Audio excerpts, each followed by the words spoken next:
O serviço secreto mais temível do mundo se chama Mossad, ou simplesmente um instituto. O nome completo seria um Instituto para Informações e Atividades Especiais. Esse é o nome do Mossad, o serviço secreto israelense, que realizou missões que pareciam impossíveis no mundo todo, em Israel, mas muitas vezes fora dele. O que você não sabe é que o Mossad, como eu vou te contar daqui a pouco, ele fez operações clandestinas fantásticas, muitas vezes inspirados na Bíblia mesmo. E a gente vai ver isso de uma forma muito interessante. O Mossad, o Instituto, ele foi criado oficialmente por David Ben-Gurion, que foi o primeiro-ministro de Israel, primeiro-ministro de Israel, no ano de 1949. Mas, na verdade, antes da independência em 48, já os serviços de defesa, que não eram do Estado de Israel, porque não havia, mas eram clandestinos, eles já tinham essa ideia, essa noção da importância de você ter um serviço secreto, de ter espiões que vão saber o que o seu inimigo está fazendo. Lembre-se bem, o Estado de Israel ele foi criado quando tinha 5 estados querendo destruí-lo, 5 estados que eram vizinhos a ele, querendo destruí-lo, não deixando ele nascer, e depois que ele nasce, não querendo que ele vá continuar tendo continuidade. Então, isso se tornou fundamental. Nesse momento, David Ben-Gurion toma a decisão que isso vai se tornar algo oficial do Estado de Israel. Foi criado, então, um serviço secreto que é o Mossad. Fez operações realmente cinematográficas, como eu posso te falar já já. Por exemplo, uma das operações incríveis que fez o Mossad foi sequestrar o famoso prisioneiro de guerra alemão, responsável, segundo suas próprias palavras, por mais de 5 milhões de assassinatos. A gente está falando de Adolf Eichmann. Essa pessoa que era muito alto no escalão do governo alemão na Segunda Guerra Mundial, ele escapa das mãos dos americanos logo depois da guerra, ele vai para a Áustria e finalmente ele é levado então depois para a Argentina por um caminho bem tortuoso, passando por vários mosteiros, porque tudo veio de um padre que apoiava a causa dele, então conseguiu os lugares de refúgio até que finalmente ele chega na Argentina e lá ele pensa que ele está relativamente salvo. Veja bem, esse Adolf Eichmann foi a pessoa que falou que ele ia dar pulos de riso no seu túmulo, sabendo que 5 milhões de mortes foram feitas por causa dele. Então ele estava lá na Argentina. Quando o Mossad descobre que ele está lá, eles têm 2 opções. Por um lado, revelar ao mundo que ele está lá e pedir extradição ao governo da Argentina. O tema é que naquela época o governo da Argentina dava apoio muitas vezes a esse tipo de criminoso e não aceitava a extradição. Então, a outra opção seria sequestrá-lo, tirá-lo de lá de forma clandestina para dar um julgamento verdadeiro para esse grande criminoso. E assim foi feito. Eles conseguiram descobrir o lugar onde ele vivia, a rotina que ele tinha, o horário que ele chegava em casa, os ônibus exatos que ele pegava, e depois de ter toda essa informação, confirmar com 100% de verdade a sua identidade, ele realmente foi sequestrado. Isso a gente está falando do ano de 1962. Quando ele foi sequestrado, levaram ele para uma casa segura na Argentina. Agora ficou o dilema, como é que a gente vai tirar ele de lá? Enquanto isso, ele estava sendo interrogado e ele admitiu, sim, sou eu. Apesar de que o meu nome é falso, eu sou Adolf Eichmann, que sou tão perseguido que vocês estão procurando. Sim, vocês chegaram no lugar certo. Então ele acaba confessando, inclusive, confessa nesse momento grande parte dos seus crimes de guerra contra a humanidade e contra o povo judeu. Agora, como é que você vai tirar ele do país? O que acontece é que Israel tinha mandado uma delegação com um avião que veio de Israel para comemorar um dos aniversários da independência argentina, se eu não me engano, 150 anos. Então, essa vai ser a estratégia de fuga. Eles vão colocar Adolf Eichmann sedado dentro desse avião, também com uma identidade falsa e dessa forma trazê-lo para Israel. Dito e feito. As autoridades argentinas não desconfiam daquele homem que eles supõem estar bêbado no avião, permitem que ele suba e assim ele chega em Israel com uma surpresa muito grande para ele muito triste, para muitas pessoas que conheciam eles pessoalmente dos campos de concentração, finalmente um momento de justiça.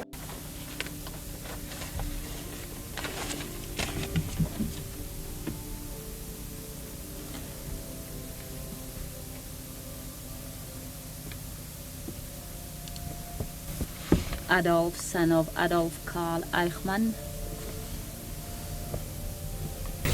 First count, nature of offense, crime against the Jewish people, an offense under section 1A1. Algo realmente para fazer um filme sobre isso, que até já foram feitos filmes sobre essa operação, como eu falei, realmente especial. Mas de onde a gente viu algum caso na Bíblia sobre isso? Eu posso te trazer um caso muito interessante.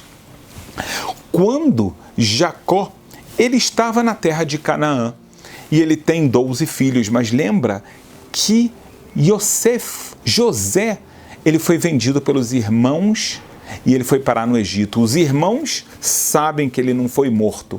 O pai, Jacó, pensa que ele morreu, mas os irmãos sabem que não. E chegou o momento que eles se arrependem e eles querem trazer José de novo para perto do seu pai. Eles querem se arrepender do grande pecado que eles fizeram e trazer. Como é que eles vão conseguir sequestrar José, que está em algum lugar do Egito, e trazê-lo para a terra de Canaã? Veja as semelhanças do que a gente acabou de contar do Mossad. O que eles fazem? Eles não entram pelo mesmo portão no Egito. Cada um entra num canto diferente, num portão diferente, numa área diferente, porque eles estão buscando informações, serviço secreto da época. Aonde está José? Onde pode ser que está nosso irmão? E quando o próprio José, que era o vice-rei do Egito, ele reconhece os irmãos, ele vê a estratégia que eles fizeram. Por isso, quando ele aprisiona os seus irmãos, eles falam: vocês são espiões. Eles falam: não, a gente veio aqui somente comprar provisões, como o nosso pai, que está na terra de Canaã, pediu, o que era verdade. Mas não era toda a verdade. Mas o que José fala para eles? Não, vocês vieram ver a nudez da terra. O hebraico bíblico fala: vocês vieram ver Ervat Haaretz, que significa vocês vieram revelar a terra. Os planos de vocês são maiores do que esses. Eu não acredito nisso. Então o argumento de José, vice-rei do Egito, que 12 irmãos, não é natural que eles se separem em 12 caminhos diferentes. A intenção de vocês é igual o comportamento de espiões. Aqui no Egito nós já conhecemos isso. Pelo menos ele tinha pensado dessa forma. E o que acontece, então, nesse caso, é que José acaba se revelando como vice-rei. Não há necessidade do sequestro dele, tirando ele do Egito, levando ele para a terra de Canaã. É claro que é diferente do caso de Eichmann nesse sentido, mas a gente vê que a inspiração de buscar uma pessoa para retirá-la, a gente já viu o caso na Bíblia. Agora, se você é um país, se você é uma comunidade que está em extremo perigo, tudo que você quer saber é o que acontece do outro lado, não é verdade? Você quer saber o que passa no lado do inimigo. Então, mais uma das operações incríveis que fez o Mossad foi implantar uma pessoa num nível muito alto, num dos arqui-inimigos do Estado de Israel, que é a Síria. O que acontece? Eles pegam um homem chamado Eli HaKohen, que ele nasce no Egito, então ele é um judeu que tem origem árabe, fala o árabe perfeitamente, mesmo a aparência dele, facilmente ele se confunde com um árabe. E o que eles fazem? Trazem para Israel e ele passa por um treinamento intensivo. Depois de um tempo ele é mandado, curiosamente, para a Argentina, e lá ele tem um passaporte falso, claro, com um novo nome, e ele é um empresário agora, com muito dinheiro, capaz de empregar muitas pessoas com muita influência. E ele fala para a comunidade síria: chega, o meu tempo na Argentina passou, vou voltar para minha terra natal, que é a Síria. Ele vai para a Síria e ele começa a fazer contatos, e as pessoas que poderiam estar desconfiadas quando ouvem que ele veio da Argentina e entram em contato com a comunidade síria da Argentina, recebem um aval. Sim, nós conhecemos, ótima pessoa, uma pessoa com muitos recursos, podem confiar. E o que acontece com Elia Cohen? Que ele dá festas, participa de festas e ele consegue entrar na cúpula do governo. Não somente isso, ele acaba se tornando o assessor mais importante do ministro da Defesa da Síria. Então o que acontece? O Estado de Israel, que era muito pequenininho, e ele tinha uma ameaça de extinção por tantos exércitos que queriam atacá-lo, principalmente o da Síria. Agora, o que acontece? Israel recebe, através de mensagens codificadas que passa Elia Cohen, ele passava através de um rádio, ele conta exatamente onde estão as posições do exército sírio, onde estão escondidos os búnkeres, aonde são preparados os armamentos, que armamentos que eles têm, enfim, até as táticas de guerra. Só que chegou num nível tão exagerado, ele conseguiu tantas informações que os sírios começaram a desconfiar. Como é que pode ser que o exército de Israel ganha todas as batalhas, nós não conseguimos fazer nada? E aí veio a ideia: será que alguém está traindo? E depois de alguns anos que Eli já estava numa posição muito elevada, um dia ele é flagrado utilizando o rádio dele, e aí acabou a esperança dele, que foi alertado pelo Mossad. O instituto avisou, ele volta para casa, está ficando perigoso demais. Ele fala: não, eu vou fazer isso pela minha terra, pela minha nação, e ele passa o máximo de informações, até que finalmente, infelizmente, ele acaba sendo capturado e morto por enforcamento na Síria. Apesar de que as Nações Unidas, muitas pessoas pediram para ele ser perdoado, isso não acontece, mas durante a sua vida ele acaba salvando milhares, se não milhões de vidas israelenses. Boa parte da Guerra dos 6 Dias, as informações vieram do lado do norte exatamente de Eli. Então a gente vê aqui um modelo de uma pessoa que foi infiltrada. Mas veja bem, isso também acontece na Bíblia, não é nada novo. Olha só, quando Absalão ele faz uma revolta contra o seu próprio pai, o rei Davi, Absalão, ele começa a reunir uma cúpula de pessoas importantes. Ele vai ter já quem vai ser o sumo sacerdote, quem é o profeta que vai acompanhá-lo, e ele começa a colocar as pessoas num conhecimento: eu serei o próximo rei.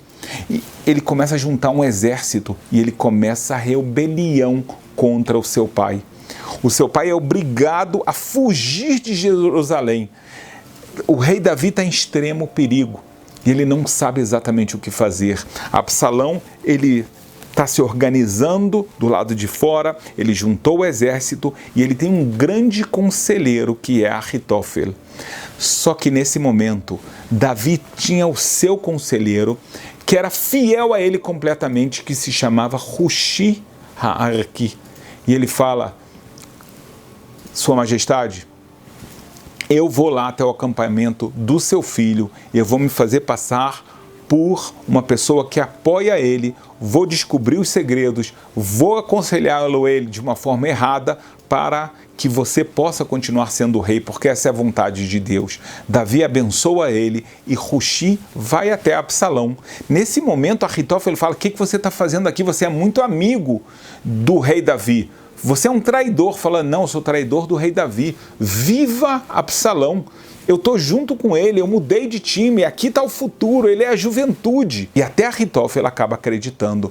Quando Absalão vê que Ahitofel acredita, então ele foi construindo, aquela comunidade dele, das pessoas que já acreditam nele. Absalão fala: você é muito inteligente, eu sei quantos bons conselhos você deu para o meu pai. Então eu quero que você também me aconselhe. Então no momento que Absalão fala: o que eu devo fazer agora? É momento de guerrear. Ahitofel fala: esse é o momento. Junta 12 mil homens, faz um ataque relâmpago contra o seu pai e você vai conseguir se tornar o rei. Só que Absalão não toma decisão antes de ouvir Hushi, que agora é o nosso agente duplo, o agente secreto duplo que a gente vê. E aí o que ele fala? Não faça isso. Você vai perder a guerra, 12 mil homens é muito pouco para o rei Davi. Antes vai, junta mais homens, ganha tempo, ganha força e somente assim você vai conseguir ganhar a guerra.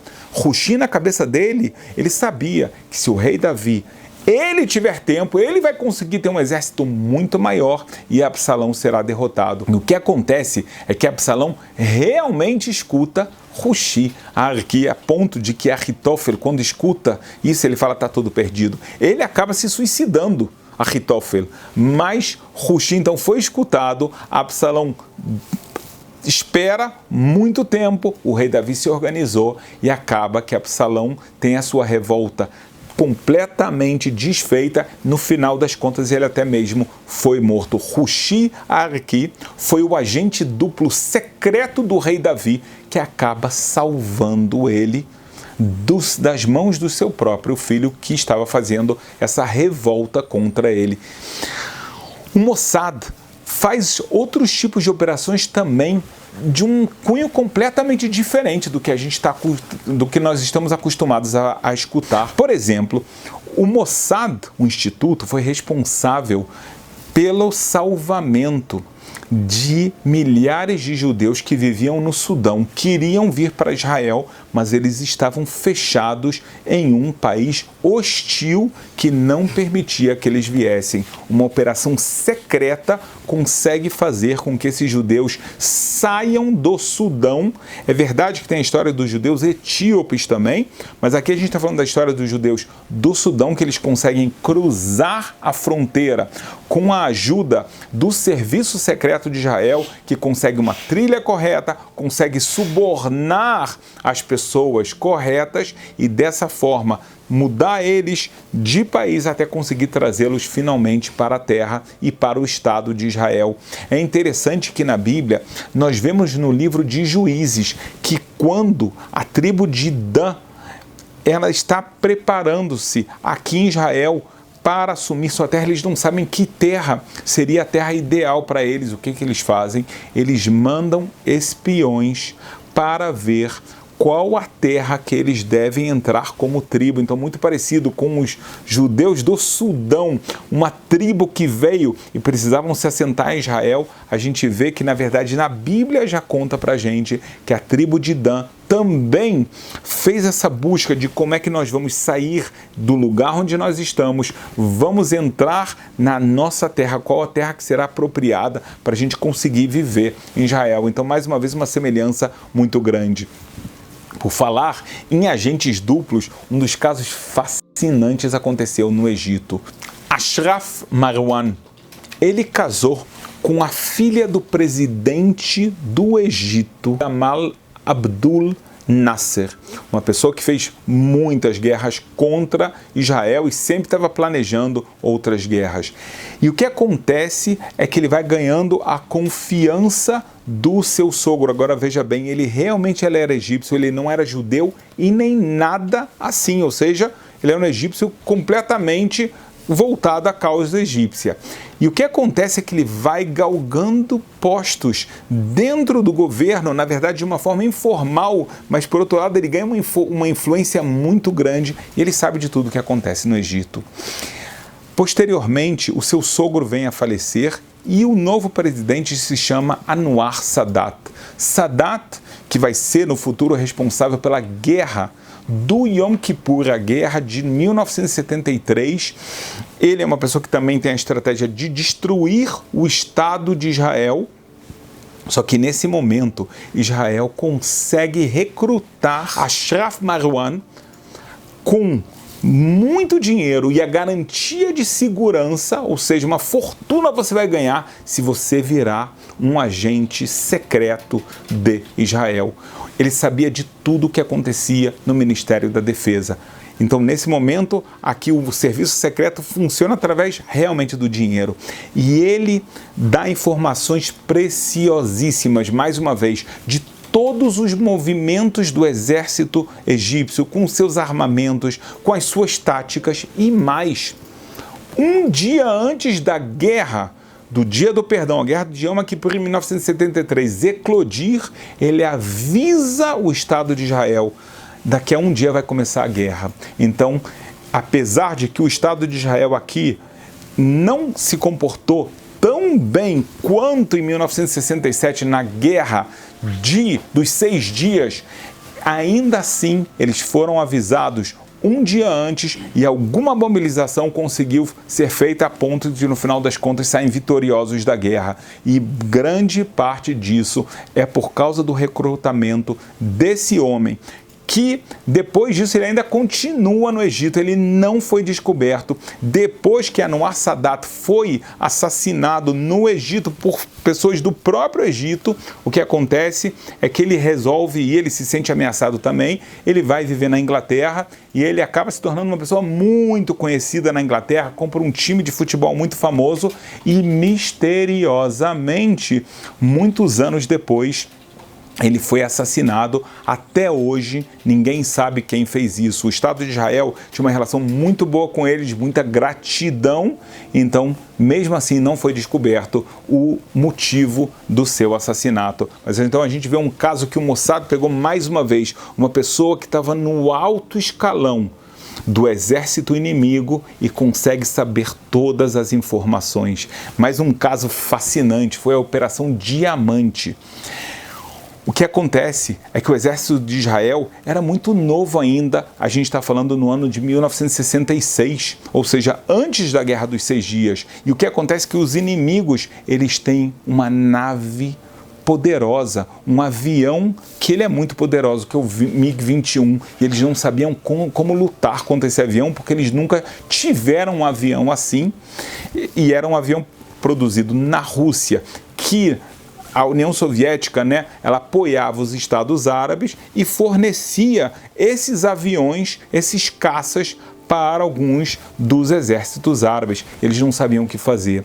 Então, mais uma operação secreta do Mossad conseguiram recrutar um dos comandantes da Força Aérea do Iraque. Mais uma vez, com a garantia financeira e de segurança, de proteção, se ele desertasse e conseguisse pousar com um MiG-21 em Israel. Foi tão secreto, toda a operação foi tão secreta, que mesmo o exército de Israel, em sua maioria, não sabia de nada que estava acontecendo para não vazar a informação, e eles iam ter que avisar o mínimo de pessoas possíveis na própria Força Aérea para não pensar que está tendo um MiG entrando no espaço aéreo do Iraque. O que ele vem fazer aqui? Ele vem atacar, e nesse caso não é. Então, mesmo a Força Aérea, ela quase que praticamente ninguém vai ser avisado, vai ser o mínimo possível, porque a missão é uma loucura, porque ele também tem que sair do espaço aéreo iraquiano sem deixar rastros, sem pensar que ele está realmente desertando. E acontece isso. Ele, num belo dia, a família dele já é transferida para um outro lugar e ele foge com um MiG-21 que ele mesmo está pilotando. Quando o exército do Iraque percebe, já está longe demais, e ele consegue entrar no espaço aéreo de Israel. Nesse momento, toda a força de Israel aérea é avisada: não façam nada, é um dos nossos, por incrível que pareça. E ele vem e ele consegue aterrissar em Israel. E nesse momento, o que acontece? Israel aprende tudo o que estava acontecendo dentro daquele caça. Quais os seus pontos fortes, quais os seus pontos fracos, o que nós podemos adaptar para os nossos aviões. Então o MiG-21 ficou muito bem conhecido, as armas dos inimigos estão claras. Isso lembra também a gente, se você lembra, quando Davi estava sendo perseguido pelo rei Saul. Antes de Davi ser o rei Saul perseguia Davi, e chegou um momento que Davi já não sabe quais são os passos que o rei Saul vai dar, para onde ele vai, o que ele vai fazer, onde ele vai me perseguir. Davi manda espiões para saber quais são os planos do rei Saul. Os espiões, mais uma vez, eles conseguem fazer aquilo que eles estavam procurando. Então Davi, ainda não rei Davi, sabe dos planos e dessa forma ele consegue se salvar. Lembra pra gente muito os dois casos que eu acabei de contar, seja do Egito, seja o do Iraque. Quando você conhece as armas do inimigo, então você sabe muito melhor como lidar. Veja bem, então, como o Mossad, na verdade, o grande instituto, né, o Serviço Secreto de Israel, muitas das suas operações, elas foram inspiradas em histórias bíblicas muito famosas. E a gente até sabe que entre histórias bíblicas famosas, se a gente fala de espiões, eu trouxe o caso de José, mas sem dúvida, eu acho que o caso mais famoso que todos nós lembramos da Bíblia, tá? É o caso realmente de Moisés com os 12 espiões que vão para o Egito. É diferente dos irmãos de José, que cada um entra numa porta, para um lugar diferente. Aqui são 12 espiões que vão verificar a terra. É interessante que o hebraico bíblico, inclusive, fala latur. Latur significa uma espécie de olhar o que está acontecendo na terra, e eles acabam trazendo informações que não foram positivas, ou seja, quando Moisés manda os espiões, é uma missão que é um fracasso. Quem aprende disso e entende que a missão tem que ser muito mais secreta, com muito mais cuidado, é o grande sucessor, discípulo de Moisés, Josué.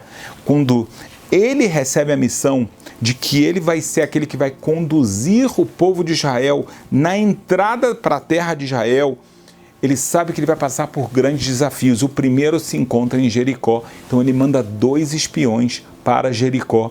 Esses espiões, a Bíblia faz questão de falar para a gente, foram em silêncio.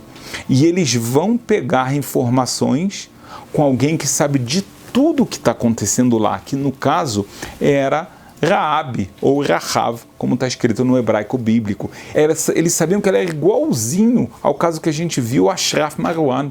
Ela sabia tudo o que estava acontecendo lá, ela foi criada lá, ela sabe o que as pessoas estão pensando, se elas estão com medo ou não.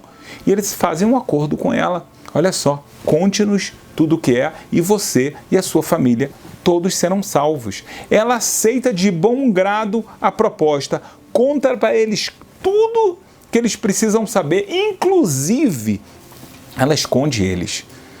Quando se escuta que tem espiões, ela fala, sim, eles passaram por aqui, foram para um lado, eles tinham ido para o outro. E ela ainda fala, olha, esperem 3 dias, eles vão parar de procurar, eu conheço exatamente como funciona. É igualzinho o caso que a gente falou, alguém que está muito perto dos escalões superiores, sabe como tudo funciona e passa a mensagem para Israel.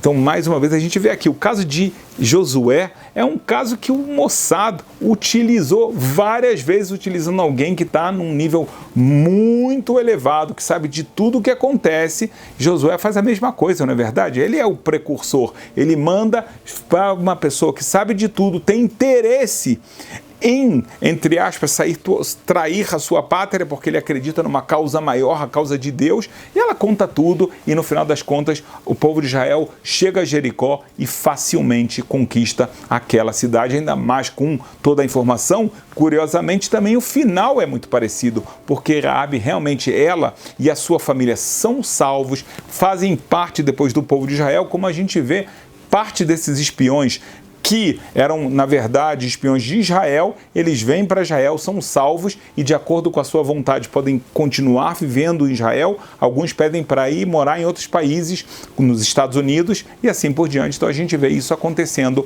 realmente na prática, muito parecido com a história bíblica. Às vezes os métodos do Mossad realmente são inimagináveis. A gente está agora falando de Iyah Ayash, o engenheiro responsável pelo assassinato de mais de 70 pessoas. Uma pessoa procurada em Israel porque é um dos piores terroristas do mundo.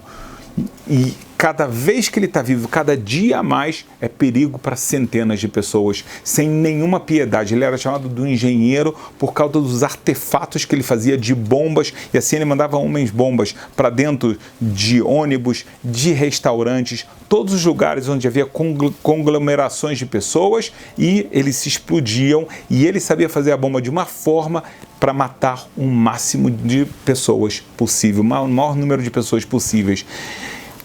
Certa vez, o Mossad descobre aonde ele se encontra, conseguem fazer contato com um agente próximo dele que é capaz de fazer algo inesperado. O Mossad dá para o seu agente secreto, que é muito próximo das pessoas únicas, que era próxima do engenheiro, um celular. Ele trocava de celulares o tempo todo, só que esse celular tinha uma bomba dentro capaz de explodir e realmente acabar com a vida de um terrorista. E a gente sabe que o engenheiro, ele não aceitava isso de qualquer pessoa, tinha que ser uma pessoa de extrema confiança. E quando ele recebe a ligação e ele pensa que é o pai dele, na verdade, era aquele celular que foi entregue pelo Mossad. Quando eles confirmam a identidade dele, explode a bomba, matando aquela pessoa responsável pelo assassinato de mais de 70 pessoas e já com planos de fazer muito mais vezes os seus intentos. Então a gente vê cada vez o Mossad atuando, seja em Israel, seja fora de Israel, seja para salvar comunidades que estão em perigo, seja para vingar a morte de pessoas que foram assassinadas injustamente. Se a gente pode falar de Eichmann ou a gente pode falar dos assassinos responsáveis pelo massacre nas Olimpíadas de Berlim, onde assassinos palestinos acabam matando a delegação, muitas pessoas da delegação de Israel que estavam lá nas Olimpíadas. Todas aquelas pessoas que participaram desse massacre, todos os terroristas acabam sendo perseguidos pelo Mossad e não estão mais aqui para contar a história. Mas a gente vê que a Bíblia ela tem várias histórias que falam sobre espionagem, sobre salvamento de pessoas que estão afastadas em outros lugares que precisam vir para a sua terra natal, pessoas que estão buscando o lugar correto para se assentar de acordo com o desígnio de Deus. A gente vê isso acontecendo não somente na Bíblia, a gente vê isso sendo replicado pelo Mossad, um instituto de informações e de operações secretas de Israel. Será que é à toa que eles têm tanto sucesso e são tão temíveis, ou será que realmente é por causa da sua inspiração bíblica?